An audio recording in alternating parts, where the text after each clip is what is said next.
What is up, everybody? The NFC West Roundtable is back on each of our platforms once again. And those of you that joined us last week know that we had a little rankings edition for the offensive side of the ball. And tonight we are moving to the defensive side of the ball and ranking the head coaches of our football teams in the NFC West.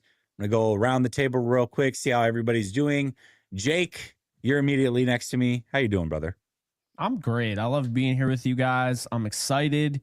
And yeah, it's been awesome. People have reached out about the tickets and everything. And we've talked about it. It's going to be fun, and I can't wait. I'm ready for football season to get here. I mean, I don't want to rush the summer because I do live in upstate New York, but yeah, I'll take savor.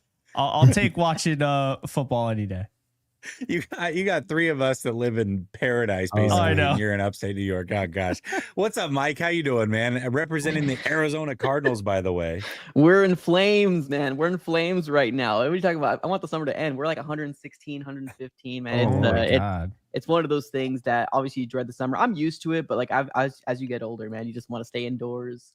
And in the AC and everything's good, but no, I'm good, man. I'm excited about chopping it up. I've seen a lot of comments on there saying that I get walked all over on, and it's and that's not the case, man. I really does not. I mean, you said it. No, you're only no. I see. Hold on, I'm gonna go see if I can go find him real quick. I don't think it's the fact that I get walked over on. It's just, this is the opinion of what people think from the outside, right? Team. And that's what it is, right? Because people don't realize that they want me to fight tooth and nail, but if it's 3 against, whoa, look, what am I supposed to do here at the end of the day, right? Like Arizona Cardinals have been 4 wins prior, to with Cliff Kingsbury and then Jonathan Gannon, and then we won 8 wins and then crash and burn. So, it is what it is. The Cardinals need to prove it. Kyler needs to prove it. So for the people out there that are really upset that I'm not coming out here with, bats and, all this different stuff, let the Cardinals prove it first. And then I'll go out here and protect them.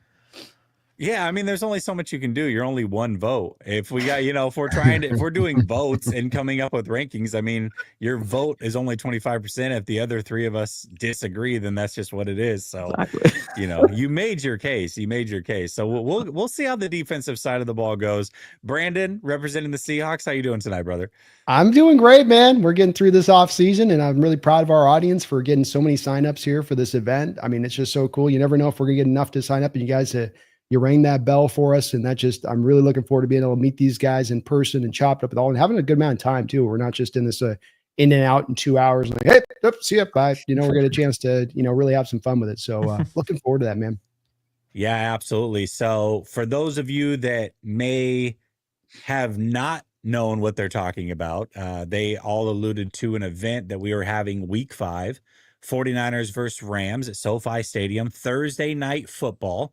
We are doing a meet and greet. So it's a 2-day event. Essentially, you'll get tickets to a live podcast where we will all be hosting a podcast at a local establishment, yet to be determined. Then we will also be tailgating before the game. You can hang out with us there. And then you will be sitting with us during the game. So pretty cool experience overall. I think last I checked, there was like 13 tickets left, maybe. It should be pinned to the top of the chat. It's $300 all in. That'll get you tickets to the game, tickets to the pod, and then tickets to the tailgate.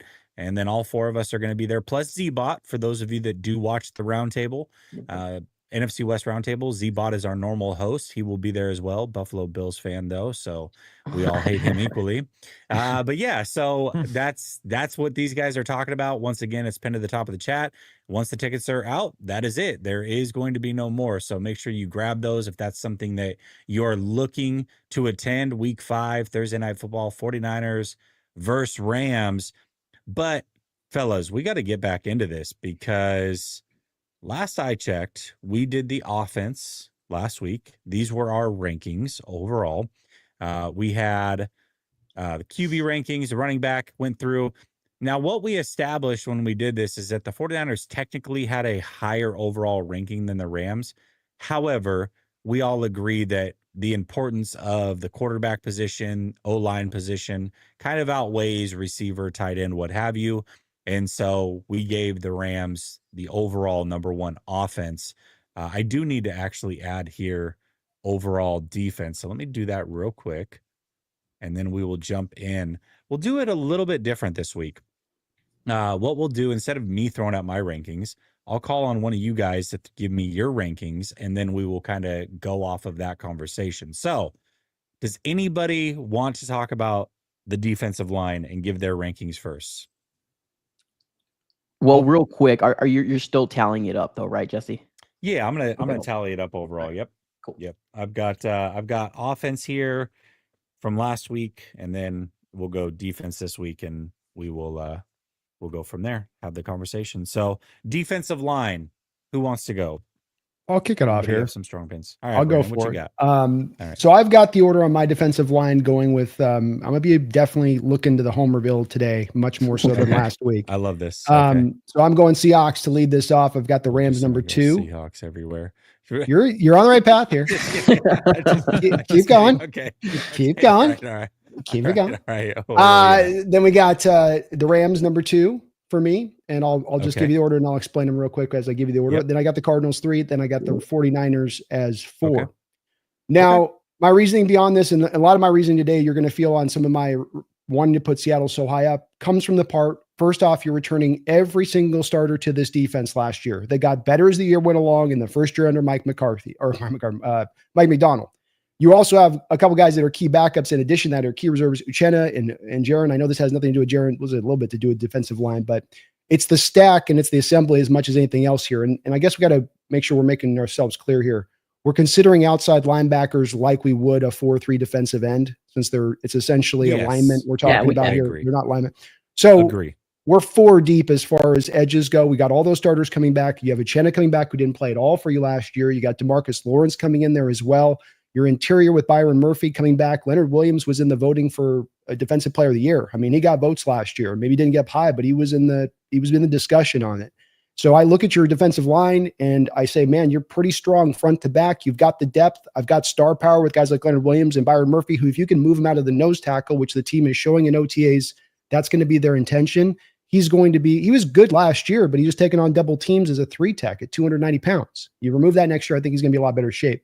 As far as the others go, the Rams, kind of a similar situation by Seattle. Yeah, you've got Verse on the up and coming, and he might be a guy to become really a superstar type guy, but they've got a good amount of strength front to back. Poona Ford brought in. They've got the depth to call upon. They can be dangerous all throughout those 4 spots. They don't have to blitz necessarily to get the job done, and they can be good against the run overall, though I think that's where a little bit of the weakness lies with them versus Seattle, where I think that's where you can get after that defensive line a little bit when it comes to the run. I don't think you're going to be able to do the same with Seattle, especially with Lawrence in on early downs there to be that power edge in this defense. So I got them at number 2, 3. Cardinals have been doing a good job, or maybe the best job they've been doing at any positional group the last couple of years, is trying to beef up that defensive line. It still is a little bit on paper, Mike, but it certainly is legitimately to be just as good as anything else in this division. They've got as much talent on paper as anybody in that way, but they got to realize it. Ojulari's got to do something, right? You know, DeMarcus Robinson's got to do something, or, you know, he's got to get out there. Robinson's got to get out there and do something. So, and Niners, Jesse, you talked about last week. I think you captured it well when you were talking about your defensive line. You guys really built this up to be kind of more of a run stuffing unit at this point. Doesn't mean it's going to be a bad line, just that it's the weakest in a division with some pretty strong defensive lines. And certainly Bosa gives you the star power, but you are a little bit worried with him on the injury front, especially considering his brother, who just can't ever seem to stay healthy. Is he going to go down that same path? I don't actually disagree with most of this. I have it slightly different, and I'll wait till the end to give my rankings, but I do agree. I mean, the 49ers right now, tons of talent. You know, we may be looking at it at the end of the year and moving them up for sure, depending on how these rookies play, but it's unproven talent. It's talent that hasn't taken a single snap in the NFL for the most part. And so it's impossible to put them above what is proven talent throughout the rest of the division. And this is probably the strength of the division. I mean, if I was to choose one unit in the whole division that is the strength of the NFC West, it would be defensive line. So there's no way that I can make a sane argument that 3 rookies that are supposed to play a ton of snaps for the 49ers are better than proven players that are proven to play at a high level. So 49ers being last, I actually don't have an issue with. Mike, we'll go from right to left. What are your thoughts on Brandon's rankings? Yeah, I mean, fascinating. I mean, I love to hear what you guys have to say. And I think when we're talking about like most improved in terms of like, I guess who upgraded the most from like 2024 to 2025, I think the Cardinals are definitely up there in terms of like the best teams or one of the best teams in the NFL in general. Like they've added crazy talent with Tomlinson, Calais Campbell, which is still doing it in his close to 40s. And of course, you know, all the other guys that we brought in via draft and the second year guys. But yeah, I'm still kind of in one of those, I want to kind of wait and see what they do for the Arizona Cardinals before I crown them number one. So to kind of, you know, make it short here, I do have the Rams up there at number one. Biggest reason as to why is because I do agree with the whole Jared Verse, man, that guy's going to be very, very deadly. As long as he can continue to what he did in his rookie year, going into his second year, and then Braden Fisk as well, Puna Ford as well, another good, talented guy. And I always kind of look at like what the defense did and what the team has done kind of as a whole. So obviously the establishment, I got to give the edge over to the Rams. I feel like that is the team to beat for this whole NFC West this year. So I got the Rams at number one. I'm going to mix it up and throw my homer card out there, Brandon. But I'm going to give the Arizona Cardinals. And yes, I know I just said is based off potential, but just the talent of what they've actually brought. Like we can't come out here and say that, you know, Calais Campbell, right? Like on paper, you're right. I mean, they got to stay healthy. And I do agree with that. But these are some really talented players with Dalvin Tomlinson, Calais Campbell, Josh Sweat, another guy that was added. Now, yes, we do have to wait and see what Darius Robinson, can BJ Ojulari stay healthy, right? There's a lot of ifs in that as well. But we got one of the most depth like rosters in terms of like guys with very, very high potential on this roster for the Arizona Cardinals. So I got to put the Arizona Cardinals at number two. Then I got to follow it with the Seattle Seahawks. And it's nothing, I'm not trying to badmouth you guys or anything like that. You guys have a really, really good, solid defensive line. You guys were, you know, our Achilles heel in 2024. You were always harassing Kyler Murray. So it's not one of those things where I'm like, oh, you guys are not good. But, you know, I got to put my Arizona Cardinals at two. And then I got to go number four with the 49ers, just because all the talent you guys went ahead and just not had. You try to replenish it, right? You know, let's see what Michael Williams does. But young guy, we really don't know exactly what he's going to do. You made a trade for what's his name? Huff. Huff. And I don't know. Let's see what he does. I know he had a really good year with the Eagles, but you know, it's the Eagles with the stacked defense. Let's see what he does with the 49ers. He was out last year. He was out. Yeah, he was out last year.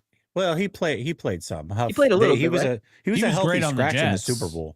Healthy scratch in the Super Bowl, though. Yeah. Gotcha. So still got 49ers at the end. So just to recap, Rams, Cardinals, Seahawks, and 49ers. Sorry to interrupt you, Mike. My bad, Mike. No, you're good, dude. You're good. All right, Jake, how do you have it? Yeah, so I have the Rams number one, Seattle number two. I have the 49ers three and the Cardinals four. 49ers three? Really? Okay. All right, let's start off with the obvious. The Rams are the best defensive line, or, you know, if we're taking edge and interior defensive line. You got Kobe Turner. You talk about proven talent. He's somehow underrated now because of Jared Verse, because of Braden Fisk, because of Puna Ford, because of Byron Young. Kobe Turner is really important. So all those guys, love what they're building there. I like their depth. I know we were talking about depth last time around. Obviously, I would give points and give tiebreakers to the team that has better starters, but I don't have to worry about that with the Rams because they have a great defensive front. But their depth is important. Tyler Davis, Desjuan Johnson, Ty Hamilton, who they got, in the fourth round. So they have some guys that I definitely am keeping my eyes on as well. And then Josiah Stewart, I think, is somebody that is going to be a huge problem. And if he takes Byron Young's job next year, do not be surprised. I think he is going to be a really good one for the Rams. Then you look at Seattle and kind of just, looking at Seattle, I was really impressed with their ability to go out and get DeMarcus Lawrence for the same reasons that, of course, Brandon alluded to. Leonard Williams was fantastic last year. Byron Murphy, he has gotten off to a slow start, but he also isn't playing in the same role he was in college. So that's important to point out. Jaron Reed is a really good player in his own right. And then, of course, you do have guys like Boye Mafe, who had like a 7 or 8 game sack streak. So really like what they have there. Uchenna Nwosu, I'm a big fan of. Then you have the 49ers. The reason for the 49ers is because I do think you got to give Nick Bosa and Bryce Huff some love here. Bryce Huff was one of the best pass rushers, not last year, but a year prior when he was with Robert Saleh. So I just feel like, you have Jordan Elliott, you have Kevin Givens, you have CJ West, you have Alfred Collins. I understand some of those guys are unproven, but I do think there is a significant boost having a guy like Nick Bosa next to a guy like Bryce Huff. And I am really, really high on Mykel Williams. His run defense alone is going to be top notch. But when he figures it out as a pass rusher, you're going to be talking about one of the better, just all around, defensive players, on the line in the league. So I actually really like what the 49ers have done. And again, I understand that there is some unproven talent here, but Mike, I had to go with the Niners here because Bosa and Bryce Huff. I thought the move to get Bryce Huff was genius. Every time Howie Roseman makes a move, it's just gushing left and right. Can't believe he was able to do this and do this. But you know what? I think the 49ers stole him, and I think people are going to see that. Bryce Huff is somebody that I watched. I actually covered when I was covering the Jets.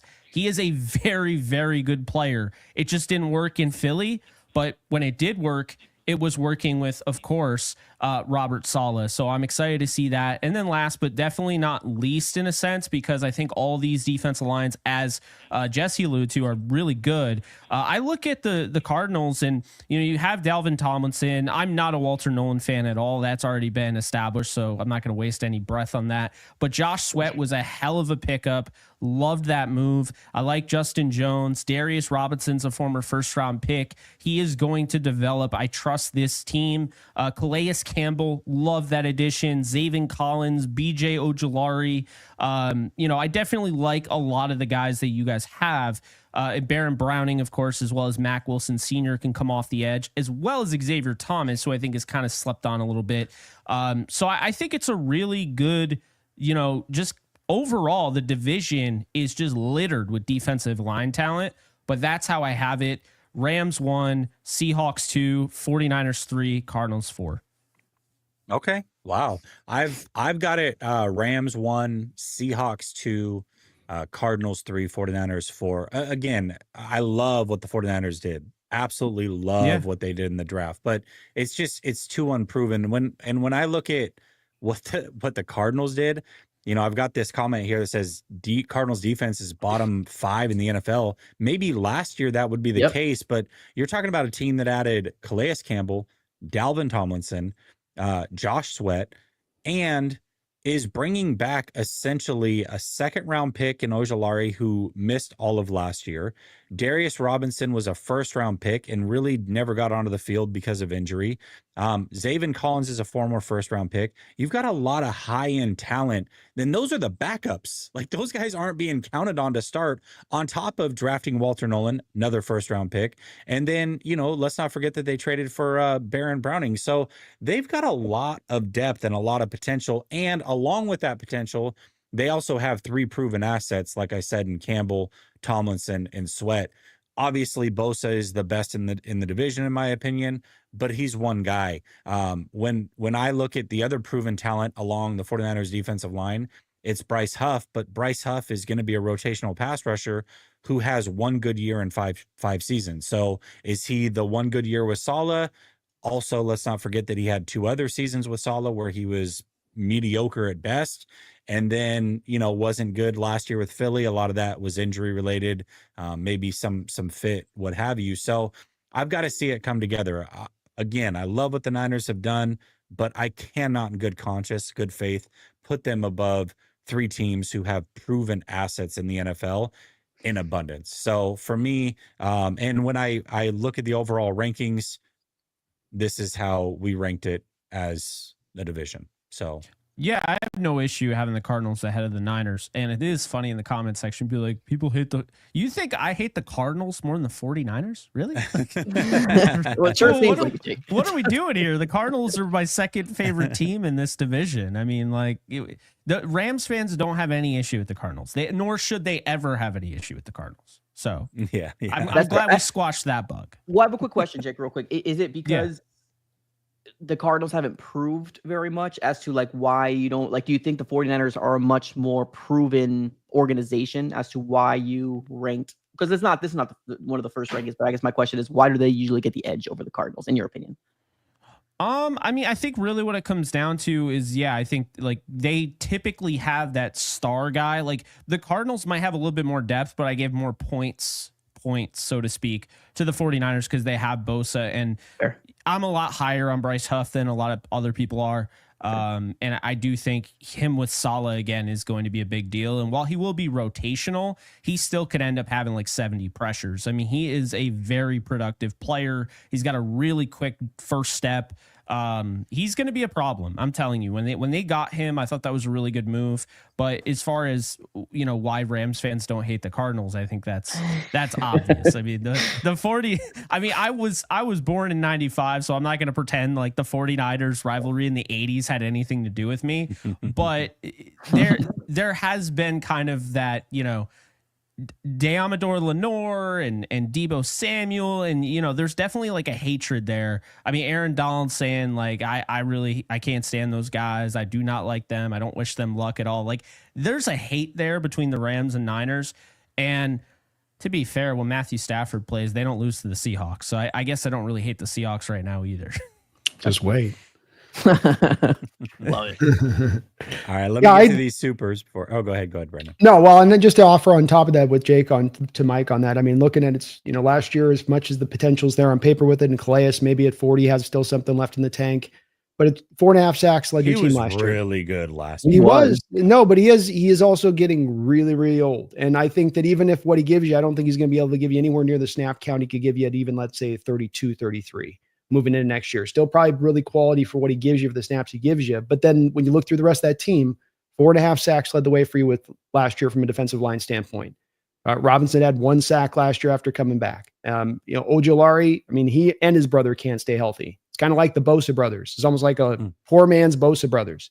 So it is potential there. It is potential, but it's also like it's potential. It isn't stuff that's been realized on the field back to that point of it. And I think that's where you got to earn that a little bit on that side. Fair. Appreciate it, guys. Dave Sim says, "Oh, it's everyone. Love y'all. Fire." Drewish guy says, "What happened to the 4-man front?" We had to move it to next week. Grant had a prior obligation, so we either roll all 4 of us or it doesn't happen. HAV says, "I'm looking forward to watching the Rams beat the Niners with you guys in October." I don't like the comment that you said, but I'm glad that you're coming. Appreciate you, HAV. Dave says, "Is it ironic that Walken is a Seahawks fan?" I don't know. Is it, Christopher? No, it's the best bird by far. Not even close. What? Eagle? Boring. Cardinal? Is that a gizzard? No. Give me the beautiful blue bird in the sky. Thank you. It's not even a real bird, man. It's a real bird in my heart. The rebuttal there with no hesitation. All right, you had that planned. James says, "I already know the Cardinals secondary is going to get slept on." Oh, we'll see about that. We'll see. Dave says, "Jake's talking. We'll hear from others in an hour." They say that, but I'll go silent and listen to you guys quick. Yeah. He's good. It's succinct. Yeah. Jesus, man. Scotty D says, "Which team will have the most sacks, most takeaways?" Most sacks. I think I'm going to go the order that I put it, or that we finished in. I think that's, I think the Rams too. They put the onus upon rushing the passer. I mean, a lot of times I think when they lose stopping the run, it's also because they're trying to really maximize the pass rush in their approach. So I agree. I think that they are going to get that. I might say I think my Hawks are going to get more turnovers, but I think the Rams will definitely be. They showed last year with those stunts and twists and loops. Man, that's really hard to deal with. Yeah, unfortunately, I'll say Rams too. Dave says, Jesse says, Brick throws 25 interceptions and 20 G's. I never once said that. That is all you, brother. Don't put that on me. Oh, Lord. Feed me more, Seahawks says. So Jesse's more dumb than I thought. Guys. Sorry, brother. Listen. Guys choosing violence today. I wouldn't expect anything else. I mean, he does it over on the Roundtable as well. But yeah, I'm sorry. The Seahawks aren't number one for me. Thomas says, I created a Ram song. Can't get no one to listen to it. I also have a Cowboys one, Them Boys of Disappointment. Nice. I've got to hear these songs. Yeah, They might make it to our soundboard if you send it our way. I'm hearing You'd be that surprised. title's like I'm hearing 80s ballad in the back of my head of that other title one that he had. I don't know. Oh man. All right, Jake, I'm going to start with you on this one. Give me your linebacker rankings in the division. Yeah, this one was tough for me. So I'm going to go with the Cardinals at 4. And I like the Cardinals. I mean, they could have been 2 for me. So I'm going to go with the Cardinals at 4. This was not easy because I really like Hakeem Davis-Gaither. I really like Cody Simon. And Papo is not bad. I'm going to take the Rams at 3 just because of like the whole unproven nature. I am really high on Chris Paul Jr. I'm really high on, Sean Dolak. I really like the pickup of Nate Landman. And I think Omar Spates is maybe as good as Ernest Jones. And we'll see that this year. But I got to give Seattle number 2 here because Ernest Jones is more proven. And I did actually like what I saw from Tyrese Knight. So they might not have the depth that I want at linebacker, but I like those two. And I'm just going to let the Rams prove themselves. I don't want to be Homer. And then number 1 is, of course, the 49ers. Kind of the same reason here. They have big points when you talk about having the best linebacker in all football in Fred Warner. Just in my opinion. So that helps. I also absolutely love D Winters. I think he's their type of linebacker. I don't think people realize, unless you're a 49er fan, the type of player this guy is and what he's going to do with Robert Saleh. And then I didn't love the Nick Martin move initially, but I actually have kind of grown into that. And again, that's an unproven player. Is that the reason why they're number 1? No, the main reason why they're number 1, and I think this is way closer than people realize, it is because of Fred Warner. But I mean, I wouldn't have any issue with putting the Cardinals ahead of the Rams. I wouldn't have any issue putting the Rams over Seattle. I wouldn't have any issue putting Seattle over the 49ers because people are going to interpret this differently. They're going to look at these, rosters differently. I think the Rams are probably the most exciting for the future because they have guys that I really think could end up being something. Like I think Chris Paul Jr. I thought he was a first round talent. So, but some people might not feel that way.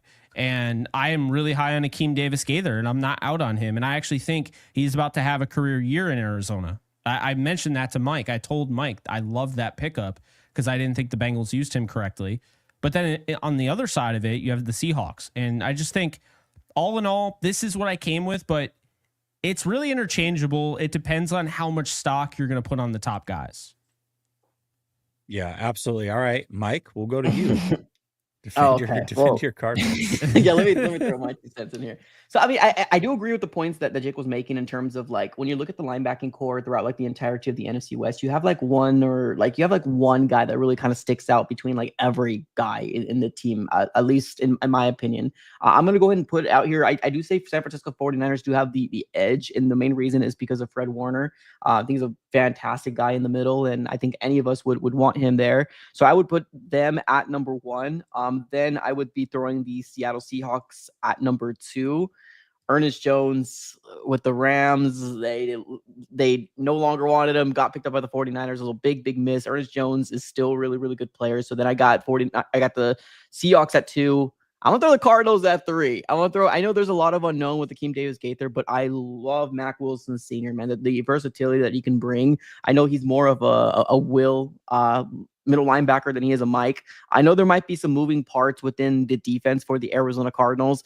I do believe it's going to be Hakeem Davis-Gaither going to be that number 1 guy in terms of, I think the guy's going to get in the green dot. We don't 100% know, but that's probably going to be the way it's going to shake out. But I know there's a lot of unknown. I'm leaning onto my homerism here that I have the Cardinals not at the worst, but I got the Rams at number 4.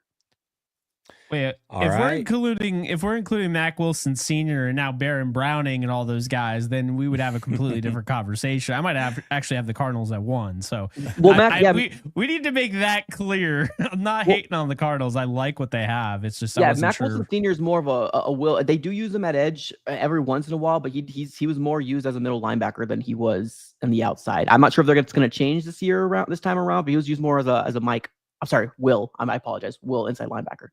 Okay, if that's the case, then I'll just leave it exactly how it is. All right, Brandon, give me your rankings. I don't want to change anything off of, we don't know for sure. So yeah. I would for the most part agree with this. I think when it comes to the starting back to front a little bit with the Rams and the Rams and the Cardinals, I just think that neither of the two inside linebacker positions on either team do I feel great about. And so peeling between the two of them and saying, well, this one's definitely above that one. I don't know. And we come to potential, kind of like what we sort of illustrated last week. We're not going to let potential weight as much in putting these lists together, but in what we've got actuality, because we can all play the potential game for days with our own squads with that. So I think that those two teams are kind of both in a similar place. I think this does come down to Fred Warner being a difference maker and a guy that can go out there and be a complete middle linebacker and has been the best inside linebacker in the sport for the past couple of years.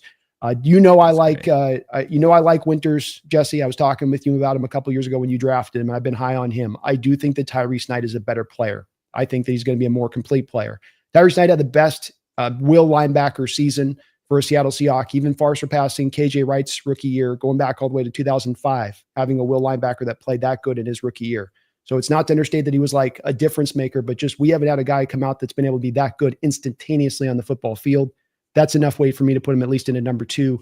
But Fred Warner's just that good. It's kind of like your guys' thing with Kittle last week we were talking about, where it's just, you got to weight that heavily for how good that guy is at the top. Yeah.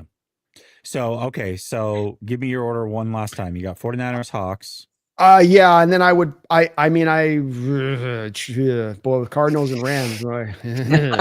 Be careful. I'll give Cardinals a little more love because I've been hard on them. So we'll give them a little bit of a bump on this one. Appreciate it. Okay. I've got it 49ers, Seahawks, Cardinals, and Rams, and that is how we've ranked it as well in division here. So let me add those points up. Okay. Let's go over to corners. Mike, this time I'm going to start with you to kick us off on the rankings. What do you got for the corner room? Okay. So the corner room is intriguing. I know there's a lot of intrigue with the Arizona Cardinals. I'm not putting them at number 1. I'm not going to be that much homer. I think the best room that I'm seeing right now when I'm looking at the depth chart and just kind of like what they've accomplished so far, I'm going to have to put the Seattle Seahawks at number 1. It pains me, but they have a really good young cornerback core over there with Witherspoon, as well as Woolen.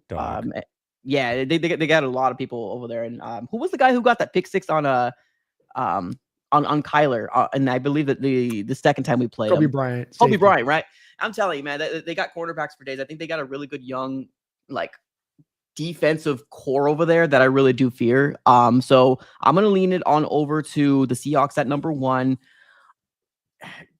Here's where I get kind of a little sticky here, because I know the Cardinals right now, they don't have a lot of people on paper that are big names, but I think Garrett Williams is going to be a player that a lot of people are going to really realize who he is. He was ranked like top 5, top 10, in multiple different categories via PFF. And I know PFF isn't God or anything like that, but just kind of is some sort of source. Now, yes, he's more of a nickel cornerback more than anything, but the guys that we ended up bringing back and the guys that we actually had with such a bad defensive line, and, they've held their own with not having that great of a defensive line. I'm curious to see what happens here with the cornerbacks once they do got a revamped defensive line. But Garrett Williams, you also got Starling Thomas V, which has actually been pretty solid. Will Johnson's coming in, most likely going to have a starting position. He's going to go through bumps and bruises, of course, that's what's going to happen. But Max Melton going into his year 2 as well, he kind of got burned a couple times, but that's just what happens. I'm going to have to put the Arizona Cardinals at number 2, and I know I'm already hearing scoffs.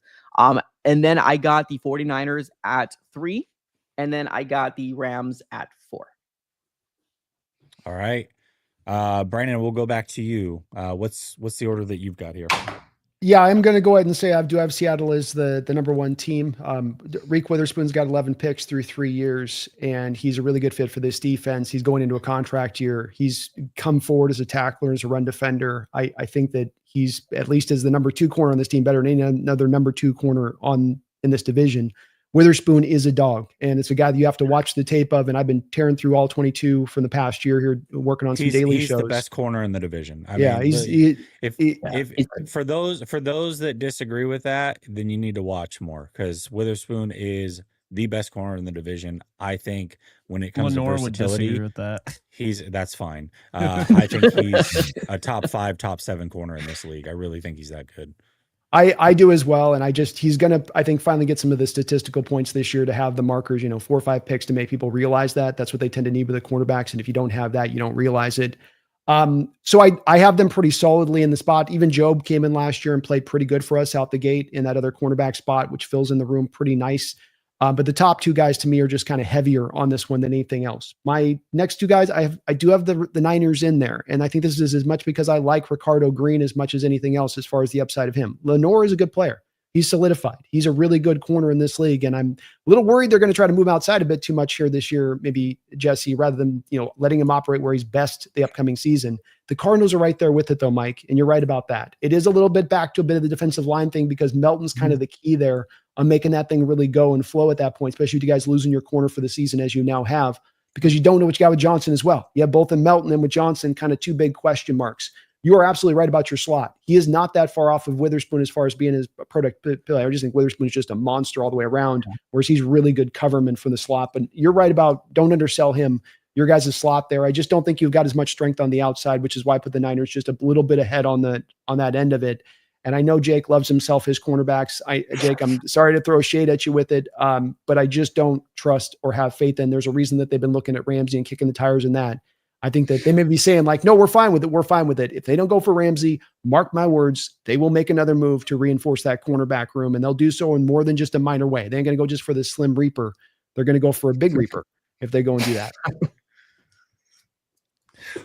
Jake, give me your rankings, brother. Yeah, I think you guys are totally off on kind of like the running back too. I think you guys are just wrong, honestly. Not even an opinion. You're just wrong. Look, the Rams have the best cornerback room. You could say, and I have no issue if you want to say that. No, they absolutely do. And hear me out when I say this. So when you look at Seattle, I can understand if you think, Seattle has better starters. It's close enough in proximity. I mean, we're talking about Kello Witherspoon. We're talking about Darius Williams, a proven, Seattle saw him, right, in the playoffs. He's a proven player, and Kobe Durant is a really good player, underrated, was really stout down the stretch. These guys shut down A.J. Brown, Devontae Smith, Jordan Addison, and Justin Jefferson in the playoffs, and, well, none of the other cornerbacks had a chance to do that because they didn't make it. So these guys stepped up in the big time. And my biggest thing is when you look at the cornerback rooms, right? I think I have Seattle number 2. I think Seattle, you could argue, have better starters, but I think the Rams have the best cornerback room easily. They have Akello, Darius, they have Kobe, and then you have Darion Kendrick, who started 18 games for this team. They have Emmanuel Forbes Jr. They have AJ Green III. They have Josh Wallace. They have these guys that probably nobody has heard of, but I actually think they're very deep. And then they might get Jalen Ramsey, but that doesn't factor into my score. I don't think they need Jalen Ramsey. I don't. I want Jalen Ramsey, and they don't even think they need Jalen Ramsey. The whole point about Jalen Ramsey, it's very simple. He wants to come back to the Rams. He's wanted to for a bit now, and the Rams would love to have him back. But the Rams, they really like what they have. And I just think people are sleeping on it. Maybe they didn't watch the playoffs, but these guys shut those top receivers down when it mattered the most.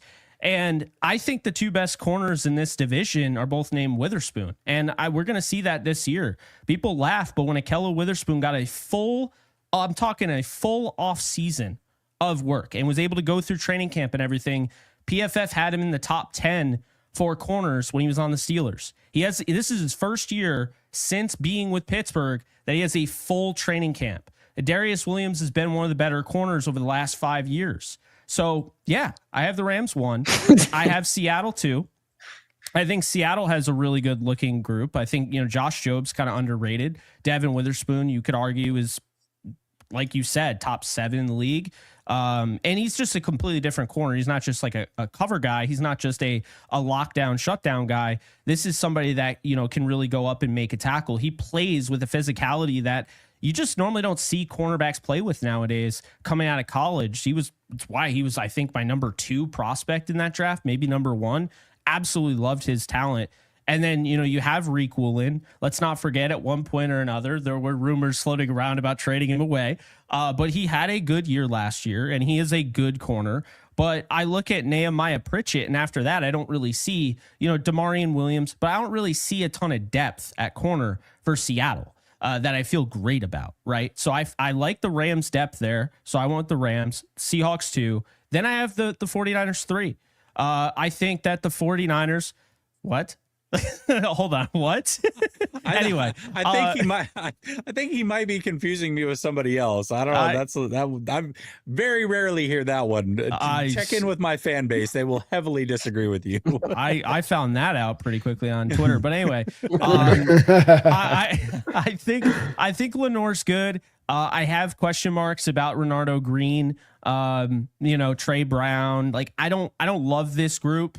But Lenore is probably number 3 or number 4 corner in this division. So I went with them. And then Arizona, I have them at 4. And honestly, I'm going to do something I never do here. I'm going to switch it right now because I actually don't like the 49er group that much like I thought I did. So Arizona is going to be 3 for me. I love Garrett Williams. There you go, Mike. I love Garrett Williams. I'm sorry. I think Garrett Williams is a stud. If he didn't, suffer a season-ending injury at the end of his Syracuse tenure, he goes probably in the first round. Absolute talent. Will Johnson, I kind of told you how I felt about that. I felt like he went where he was supposed to go. That doesn't mean having a second-round cornerback is bad at any stretch. But I really like Max Melton. I like Denzel Burke. I like some of the things they definitely they did. So I have Arizona here at number 3 and the 49ers at 4. Interesting. Okay.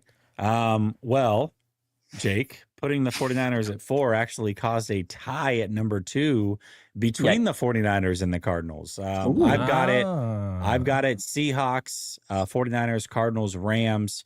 Again, I just think Seattle has that tandem is incredible. The 49ers I do have number 2 because, I said that I think Witherspoon is the number 1 corner in the division. I believe that Lenore is number 2. And Renardo Green played even arguably statistically better than he did last year, which is crazy to say. The Cardinals have a lot of good depth, a lot of good young players. I do think, a lot of people are laughing because you said the Rams are number 1. I think that's a little out there, but I will say this, the Rams corners are actually really good. Like that room is a very, very good room. I don't think, and I think if I'm going depth, just pure depth, they are number 2 for me. But I just think that top end talent for some of these other teams is a little bit higher.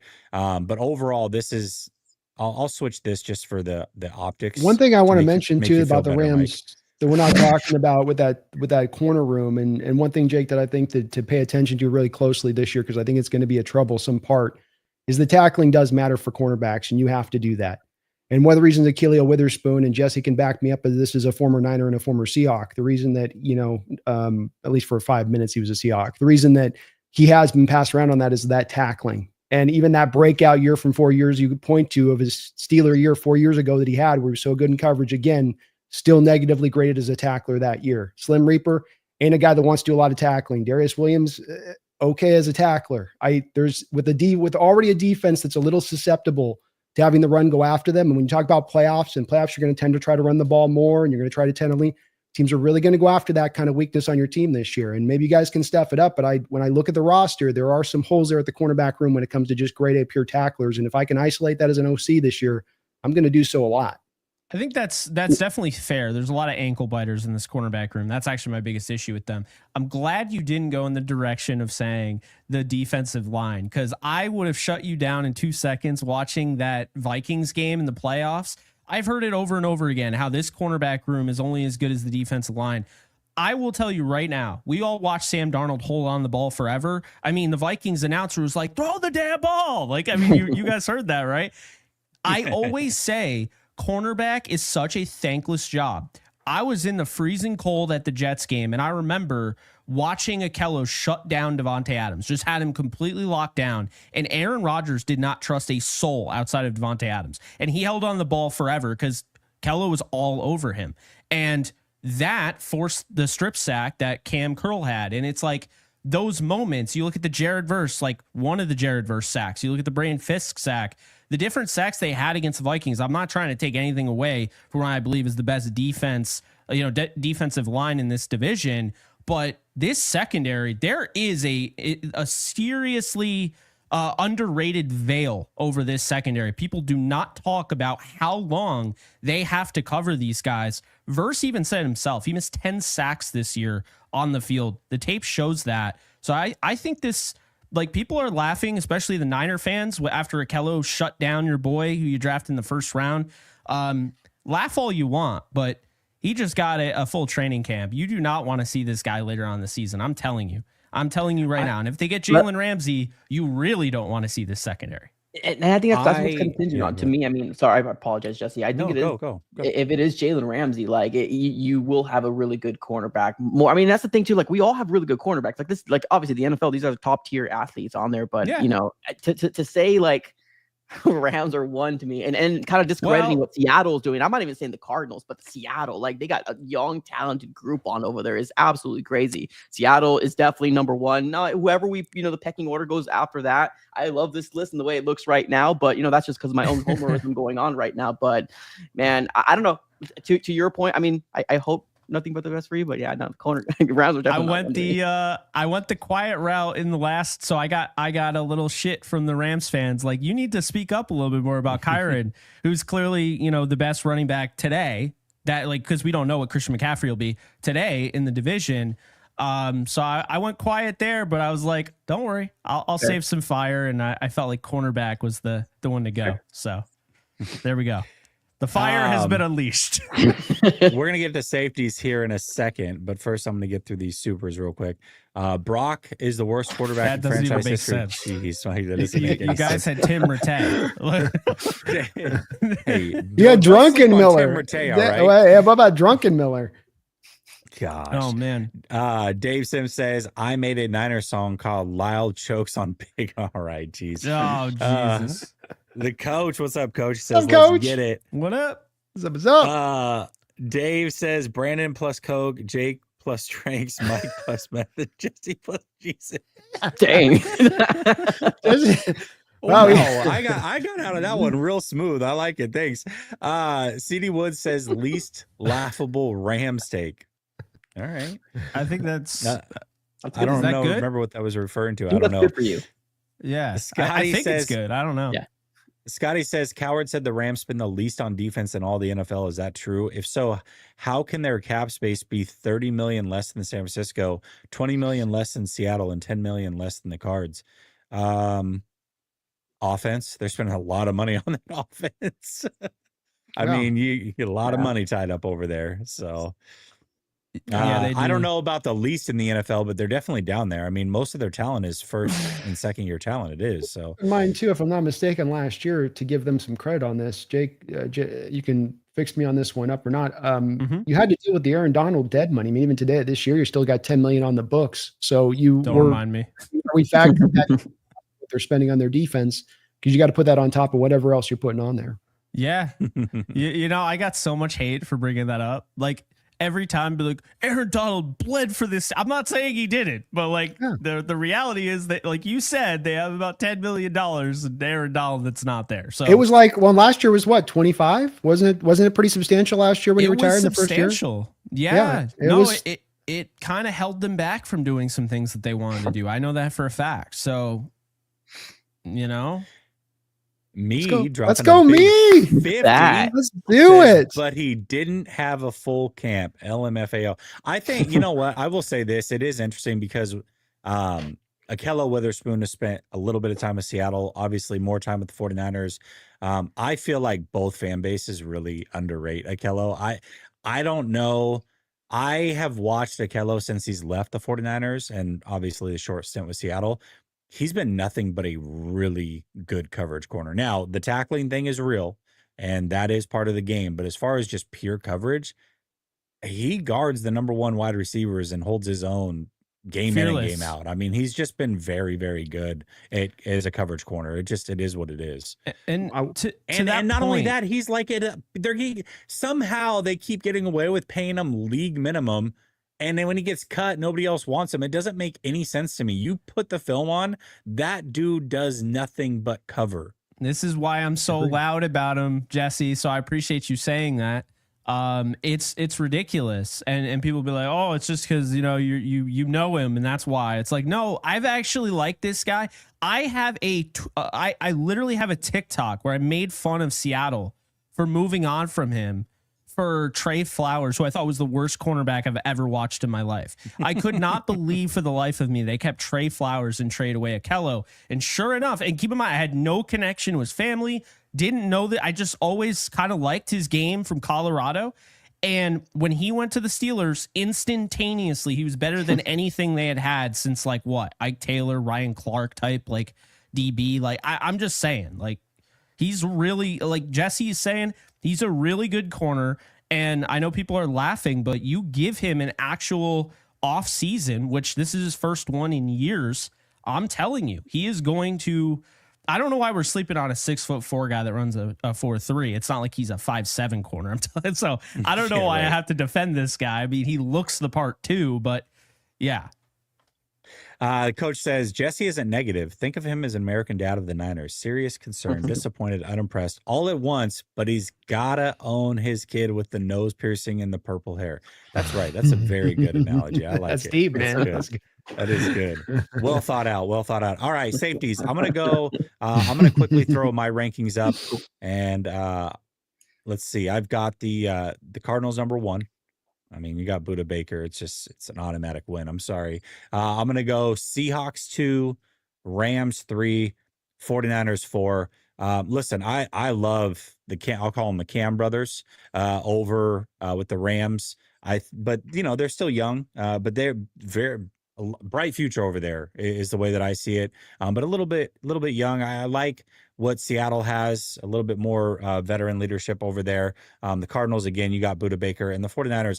I don't know with Malik Mustafa out if we've got a true starting safety on this team. Like, I genuinely don't know. So to me, the 49ers are last. If anybody wants to debate that, go ahead. But the 49ers, there's just no saving them when it comes to the safety room. Jake, we'll work back to Brandon. I'll let you go first after me here. How do you have this ranking? Yeah, I have the 49ers last. Jason Pinnock is probably the only guy I feel like I trust, only because of his familiarity with Robert Saleh. A lot of people don't realize that. Was with the Jets. They liked him a lot, but there's not really anything there to feel good about. So I agree with you. And it's really frustrating because I'm a big fan of Malik Mustafa. Actually interviewed him, and he's a great player, and the injury just sucks. But yeah, they're 4 for me. Number 3 is Seattle. I do like what Seattle has with Kobe Bryant and Julian Love and Eamon Worry, but I obviously we're not calling Devin Witherspoon part of that safety tandem, right? Because, just because he's a nickel or whatever.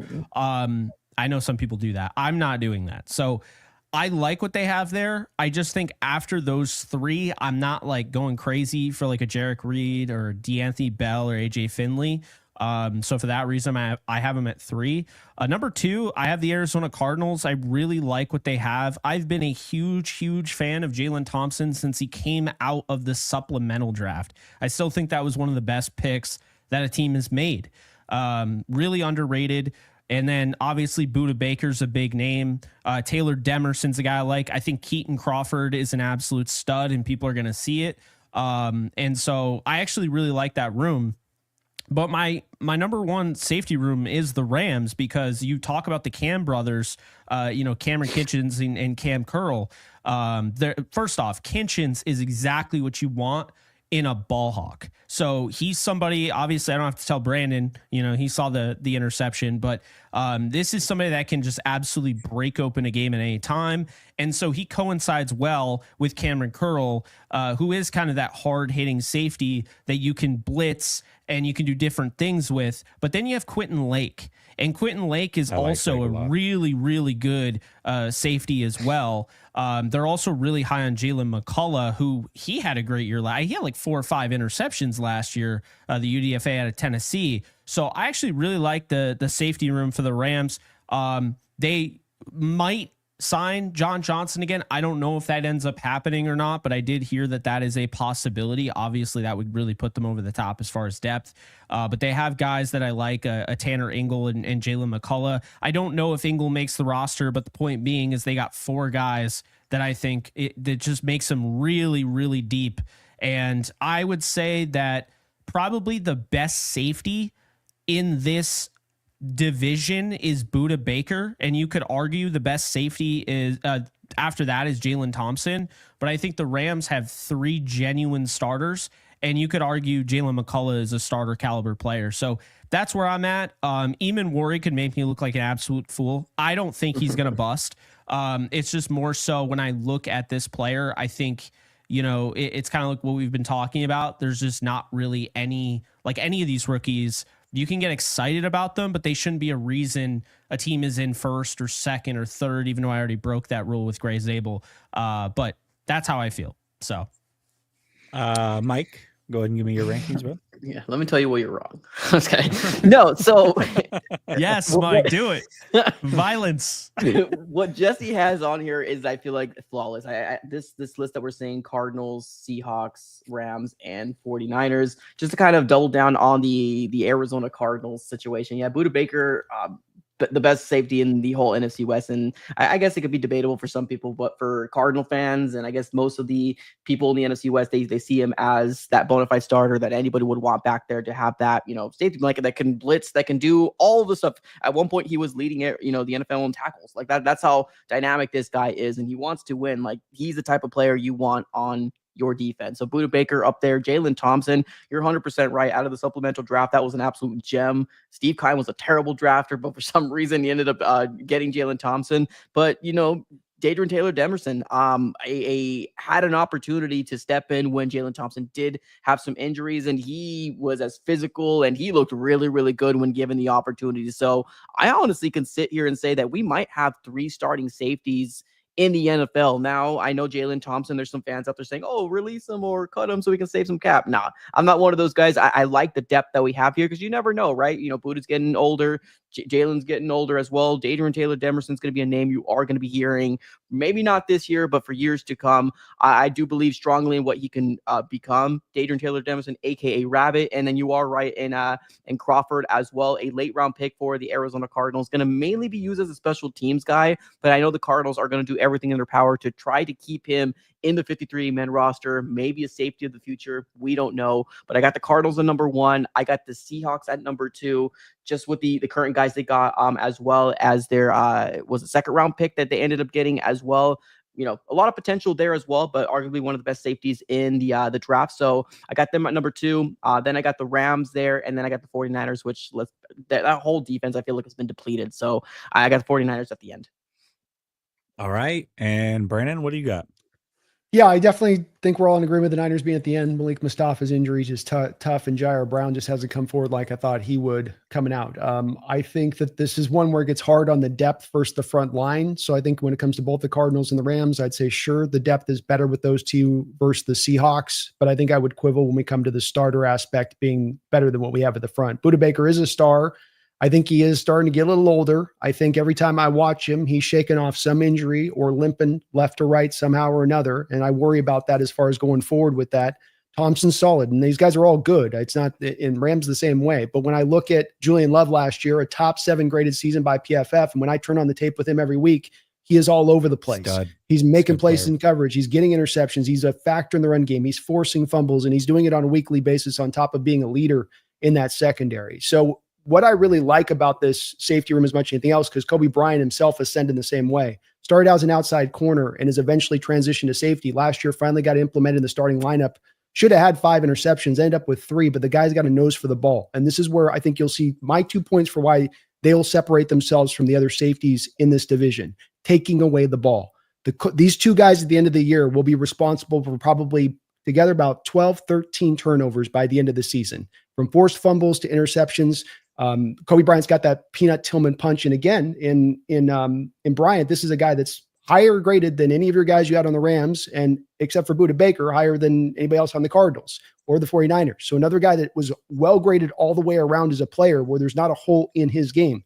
Like you mentioned the Cameron Kitchens play in the red zone. It's a good play, Jake, but Geno Smith threw that back across his body late into the middle of the field, which is a cardinal sin for a quarterback. That's not him making necessarily some fantastic play. That's a bad decision by Geno Smith there. I mean, I love Cameron. Play. Well, no, but I mean, that's the one you just referenced, though. And you referenced it like he jumped the route and did a Dion move to go back. That's Geno crapping the bed on that play 100%. And Geno had a lot of red zone interceptions last year where he crapped the bed. That's just kind of a new thing that popped up with him last year. I love Cameron. Don't get me wrong. I had Ed Reed comps to him coming out. Not that he was going to become Ed Reed, but that you'd get a lot of Ed Reed's game to him. I just don't think he's ascended quite into that place of things. Really good, and I think he's on the come. But these two guys, I think, are going to be the best tandem in this division, and I'm going to weight it a little bit heavier to the starters rather than to the depth on this one for me. So I do have Seattle number 1. I do have the Niners at the back end, and then it's kind of a coin flip between me and the Rams and the Cardinals. I'll probably put the Rams in at 2 and the Cardinals at 3, but it's very hard between the two because they both have solidity at the front line and they both have depth. So it gets really tough between those two for me. All right, so we've got the safety. We've got the Cardinals, the Seahawks, the Rams, and the 49ers. It stayed exactly the same. Okay, let me add these up real quick. We've got the Cardinals with 1, 2, 3, 4, 5, 6, 7, 8, 9 for the Cards. And then we've got Rams. We've got 3, 7, 11, and 12. And then we've got the 49ers at 4. This is great podcasting. 4, 5, 6, 7, 8, 9, 10, 11. Wow. And then we've got the Hawks at 2, 3, 4, 5, 6, 7. Wow. Believe it or not, here's what the numbers say. We did this last week and we made our tweaks, but I'm just going to strictly go off of what the numbers say and then allow you guys to rebuttal. Interesting, right? Right. And then we've got the 49ers and the Rams. I don't know how much I agree with this here, it's so but funny you know, I will say nailed it. All right. Yeah, nailed it. Golly, me personally, I would probably go Seahawks, Rams, Cardinals, 49ers, maybe. But yeah, I don't know that I would have the Rams last. Either way, Brandon, what rankings would you have overall? We're in agreement, Jesse. There, I would go Seahawks, Rams, Cardinals, Niners would be my my order there. Okay. Honestly, I don't hate this list. I think this list is actually pretty darn fantastic. I can be real here. No, but obviously, I think the Seahawks have a lot of proven. Like they got a lot of young, talented, great players over there. Yeah. And the Cardinals fans, we know that. Like we've had a heck of a last 2 games with them as well. So I like them at number 1.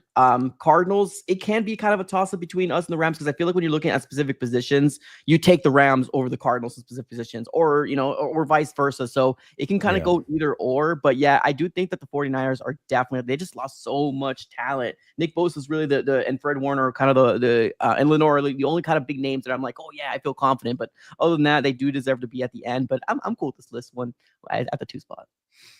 Okay. And then Jake, I'm sure you've got the Rams number 1. Yeah, I mean, they were the hottest defense at the end of last year. I think, what was it? They were 1 sack away from breaking the record in 2 games in the playoffs. Yeah, they got Jared Verse. Oh, I already went through everybody. But the point being is that, the Rams are not the worst defense in this division. I can listen to an argument for the Seahawks. I still think the Rams are the better defense.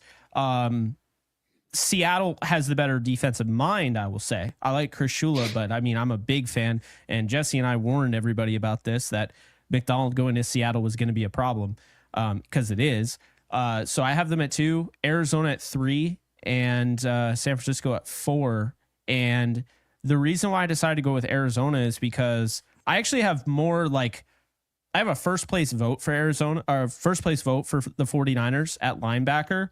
But I just feel like I'm getting more of I can trust Arizona 49ers are dealing with injuries. 49ers are dealing with just moving on from guys like a Dre Greenlaw, for instance. So I like some of the things that they did, but as far as proven talent, I would probably go with, I'd probably go with the Cardinals here and then the 49ers last. But I mean, the 49ers, we all know, I mean, with Robert Saleh, they could turn their defense around very quickly. So that's just how I have it. But yeah, my takeaway is I'm blown away, but I'm happy with how slept on the Rams are. I was looking at the comments section saying how I'm never right, but I told you at 1-4 that they would win the division, and I was right. So again, I will be right once again when the Rams are the best defense and they have the best offense. And that cornerback room is going to blow your mind. So, or it won't. Just don't ask him to tackle. It won't. Or it won't because you won't watch the Rams outside of the team that you like. So that's just the reality of it. Scotty says, what's the point of the exercise if you're going to ignore the number? Because the exercise, when we do a point system like that, assumes that everything has an even weight. And we all know that D-line and corners is more important than linebackers and safeties. It just is. And so, a number 4 ranking for the 49ers at D-line and a 3 at corners, it should be weighted heavier than a number 1 at linebacker because those positions are more important. Just like when we're up here and we're talking quarterbacks and tight ends, like quarterback is more important than tight end. So it's, you can't just go based off of the raw numbers because again, that assumes that they're all weighted equally. And we know that that's not the case because I don't know, football. Okay. 49ers here. No, I'm just kidding. Here's how I ranked it. You guys tell me what your guys' thoughts are. And I'll tell you, McVay to me is the second best head coach in the NFL. I think Shanahan's, top 7. Those two are 1 and 2 in my opinion. This one's tough. I can go either way. Yeah. The reason I went with the Cardinals though is because we just have a little bit more experience in Gannon than we do with McDonald. I like both of them, and I will say that I liked at the time of the hire. I certainly liked the McDonald hire a lot more than I did Gannon. But we're talking about 2 young defensive minds. One has 2 years experience. One has 1. Neither have made the playoffs. You can go either way for me. So, Brandon, I'll ask you, what's your opinion on the head coaches here? I think it's very easy, like you say, at the front to delineate the Rams to the Niners. McVay's gone out there and won a championship. That's the equalizer right there. And Shanahan's gone to a bunch. He just can't get over the hilltop. So you don't have that with the other 2 coaches. That makes it very simple. McDonald came in as the first-time head coach in a situation that wasn't easy, inheriting all of this personnel that didn't fit to his defensive scheme really, purely, necessarily. And he made it work, got to 10 wins in his first year as a head coach. So he's surpassed whatever. You mentioned with Gannon having experience. Gannon's there for 2 years and hasn't gotten to 10 wins in either of those 2 years, if I'm not mistaken. So McDonald did in his first year. I think you got to kind of give the nod to McDonald on that, especially being a first-time coach and the youngest coach in the NFL. His arrows are going nothing but up at this point, in my opinion. So I would go that route with it pretty succinctly. I do like Gannon, so I'm not a hater on Gannon, and he's surprised me like Jesse, Mike. I think he's doing a really good job there. He also maybe didn't inherit as much talent to a degree as Mike did. But again, Mike inherited talent going from one scheme that's way over here to a scheme that's going way over here, and he made that S work. So I think that's kind of a big deal for him to come in and do that as a first-time coach. I think you can make an argument either way for those guys. Yeah. I will say, they both, I think, have screwed up on their offensive coordinator hires, at least the first time around. We'll see how it goes this time around with McDonald. But that's even real quick on that, there's a reason for ours that we messed up the first one, because you had to wait to hire McDonald because he was winning in Baltimore and you couldn't interview the guy. And by the time you had to interview him and got him the job, all the OCs were off the board that you could have hired that would have been the good. Like they wanted to bring Arthur Smith in, but Arthur didn't want to wait for the process to play out. So you could have gotten a lot better of a hire in a different direction if you waited for the right coach. And that's why you got that OC hire wrong. That's fair. Mike, I'm assuming you probably have it the same order I do.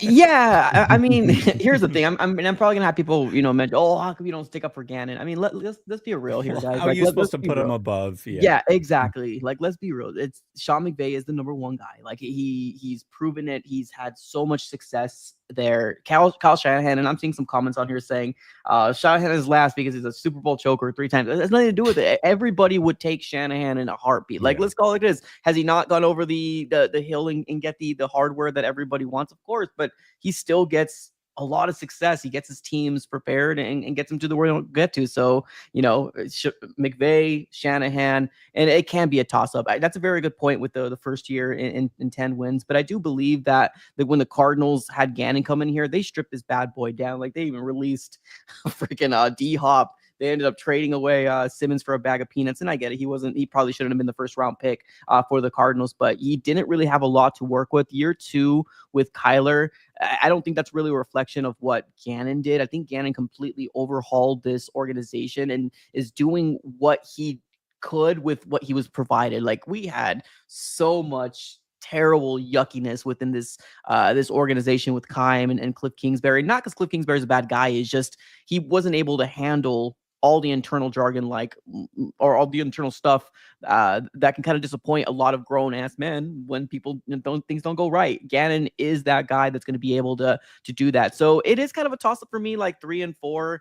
It's if I put McDonald at 4, it's no disrespect. It's just because I believe in my guy, right? So I'm gonna go with this ranking here, but I wouldn't be surprised if Gannon's gonna land at number 4 by the time this ranking's done. But I'll keep it just like you have it, Jesse. Hey, Jake, how many times has the Rams missed the playoffs since McVay's taken over? Twice. So they both took over in 2017. They've missed the playoffs twice. The 49ers have missed the playoffs 4 times. They've played each other once in the playoffs. The Rams won, and the Rams have a Super Bowl. No, McVay's had more collective success than Kyle. I don't listen. No. And now the monkey is off the back. So now McVay can beat Kyle Shanahan. Now, like, that whole streak is done. Again, one has made the playoffs more. One has hardware, and then the other one is, and he's also won head-to-head in the NFC Championship. So, no, I'm sorry. Quick question for you, Jesse, because you did have the rankings initially on this. So if the Niners filed Lyle tomorrow, and you just had the choice between Gannon and McDonald, you'd take Gannon. I personally would go McDonald. I like McDonald more, but there's no proof yet. You know what I mean? It's just like, I love Ben Johnson. I think Ben Johnson's awesome, but if I'm doing a rankings, I have no proof that he's good. It's just, I like him. I think he can be good. Schematically, I love what McDonald does, but I will say one thing I like about Gannon is that he, and I was not, when Gannon got hired, I thought it was laughable. I really did, but he's kind of worn on me a little bit. I do like CEO head coaches, and he has kind of gone that route. He's hired a defensive coordinator. He's talked about that defensive coordinator like he's way better than he ever was. I love his leadership style. So I personally would go McDonald, but that's just a preference. I don't have anything to back that up to say that he's better. I just, that's just a personal preference.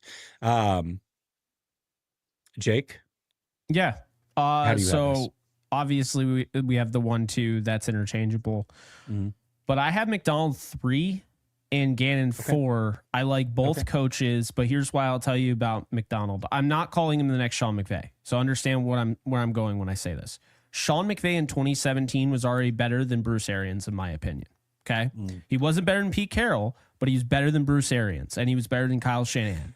My point here is that McDonald has already proven, in my mind, he is in fact better than Gannon. He already won 10 games. Gannon's won 12. So I think we got to give this guy credit. I mean, he's done an incredible job, and he came in when Seattle was like a 7-10 team, and he turned them into a 10-7 team, and they had a shot to go to the playoffs. And I think Gannon is good.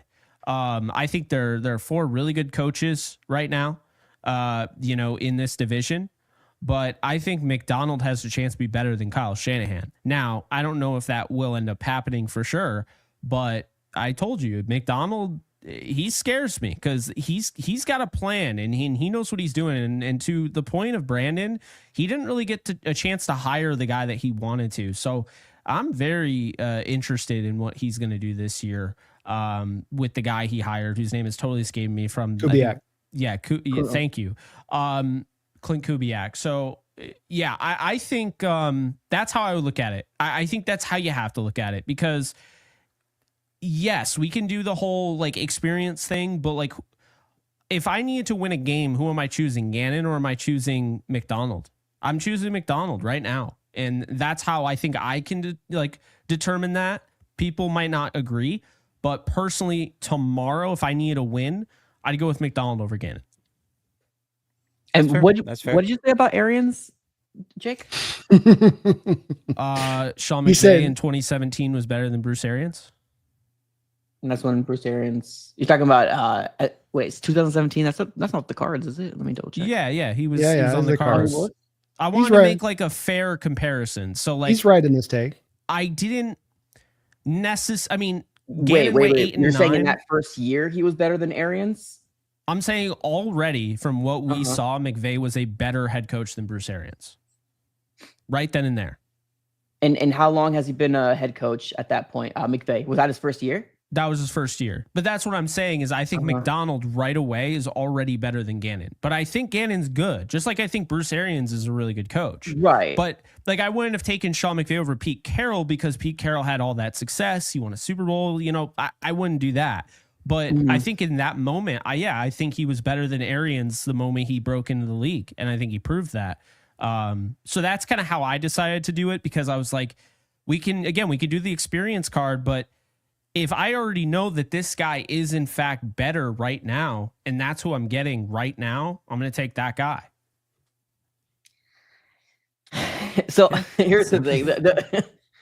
I don't have an issue with like Gannon at number 4. I get it. 10 wins in the first year, but yeah, the Bruce Arians thing, I think that's the best head coach the Arizona Cardinals have had ever. And I don't think in 2017 we could have said that. Now, okay, I can see where you're coming from, but like, yeah, that's crazy. It's not exactly a rich history of great. Sean McVay won 11 games that year with a team that went 4-12 the year prior with almost the same exact team. Yeah, you know, you had different guys. Cooper. But you could say the same thing for the Arizona Cardinals in 2012.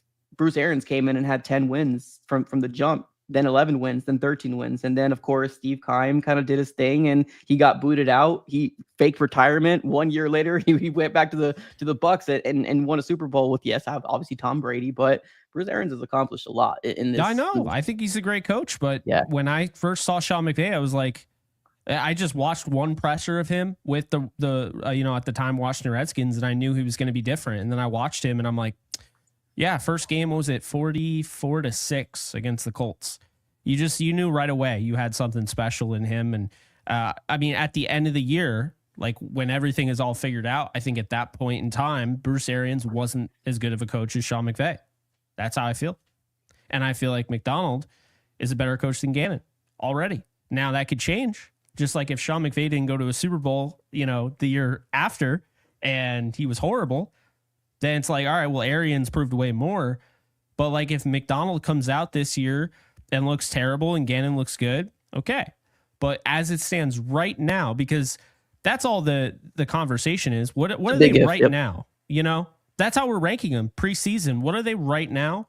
I think McDonald's better.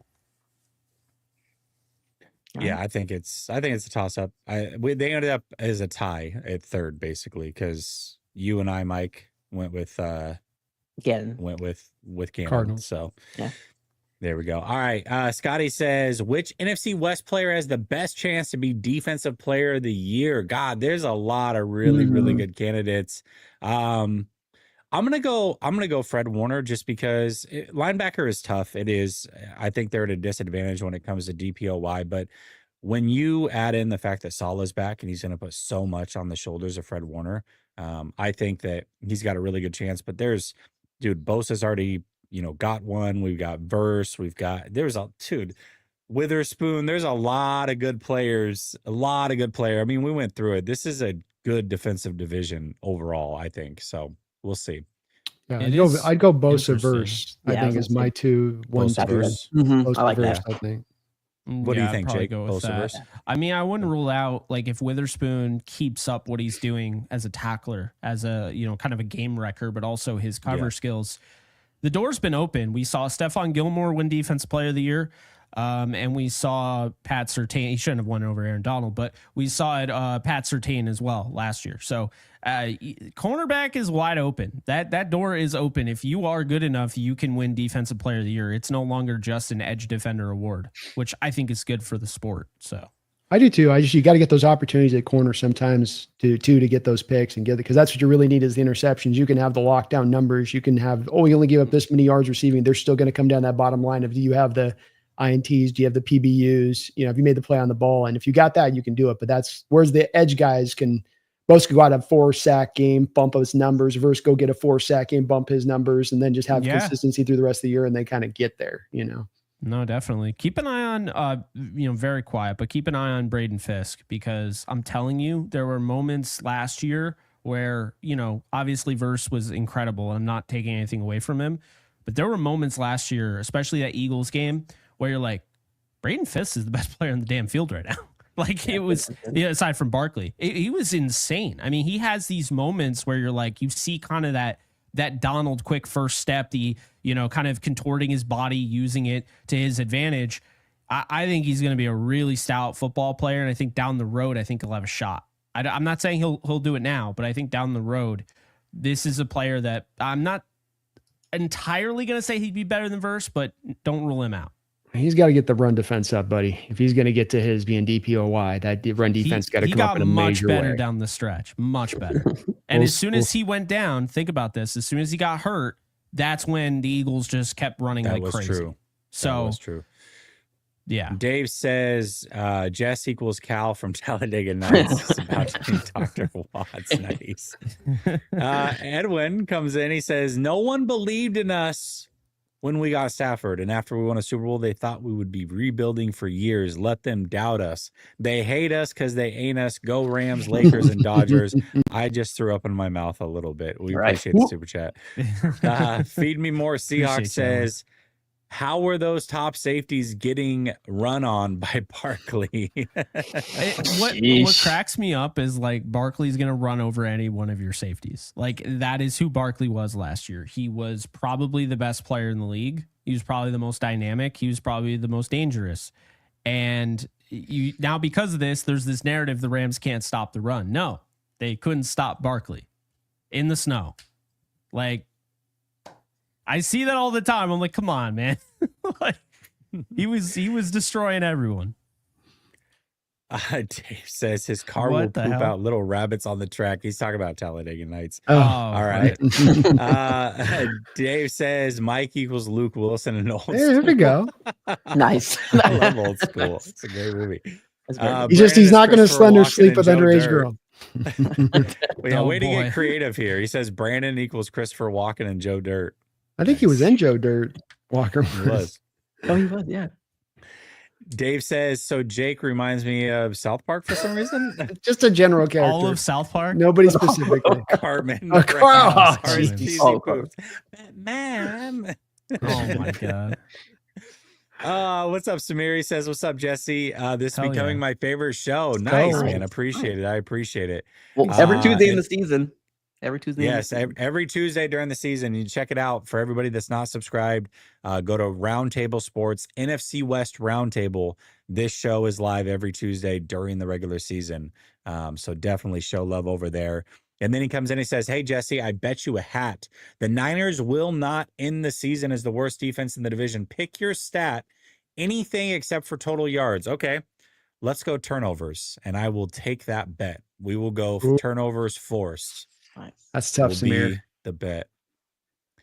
Garth says, love the crew and Z-Bot. What's the status on the Niners versus Rams tickets? Sorry, just got here and we'll catch on the rewind. You don't have to. It's pinned in every chat, regardless of which chat you're in. It should be pinned to the top. I believe there's around 10-ish or so left. And once they're sold out, they are sold out. But we are a full go for that event. Yep. Once again, that event is week 5. Rams, 49ers, Thursday Night Football, SoFi Stadium. We will sit together at the game. So $300 gets you into the game to sit with us. It also gets you to a live pod and then tailgate. So $300, man. It's a great deal. I spent over $600 on my ticket alone last year. So at SoFi, it's very expensive there. Deuce says it's McVay, best in the West. Yeah, that's consensus. Dylan says, do all NFC West teams go 500 this year? Yes. Yeah, well, they not all go 500 plus, but I would say 500. Yeah, the schedule's the way that they're set up. I mean, well, you they can have see to either 9 and 8 or 8 and 9. My bad. Not all of them are going to win 10 yes. games, is what I mean. Like, now 9 and 8 is 500 to me. I totally, bruh.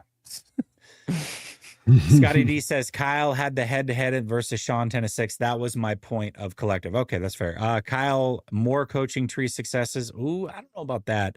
Half the league runs his offense. About that, McVay is an argument there too.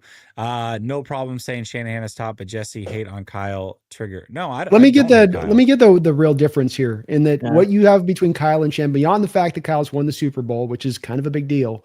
Look at how he's had to navigate through a couple of different eras here. He's gone from the Goff era to the Stafford era. They've navigated out of the Donald era, now seamlessly last year getting the conference championship. It does seem like Shanahan on the other side of it's kind of grinding the wheels out on the car that got you there. You know, you've miled this thing out. There's nothing left on the tires and you're just trying to crank it on home if you can get it there. And I think there's something also in that. I don't know about coaching trees gets me a lot. It's like that. I don't know if that's good that you're doing it, but yeah, but also like McDonald sucks for the Dolphins.